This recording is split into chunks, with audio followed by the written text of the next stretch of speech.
Service in Paducah has issued a severe thunderstorm warning for north central Massac County, Illinois, west central Pope County, Illinois, southeastern Johnson County, Illinois, until 3:45 p.m. At 3:15 p.m., a severe thunderstorm was located near New Columbia, or near Vienna, moving east at 30 miles per hour. Expected hazards include 60 miles per hour wind gusts and penny-sized hail. This is a radar-indicated threat. The following impacts are expected.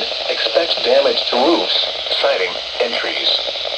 Locations impacted include Dixon Springs. This includes Interstate 24 in Illinois between mile markers 18 and 25. Repeating, a severe thunderstorm warning has been issued until 3:45 p.m. for the following counties in Illinois: Johnson, Massac, and Pope.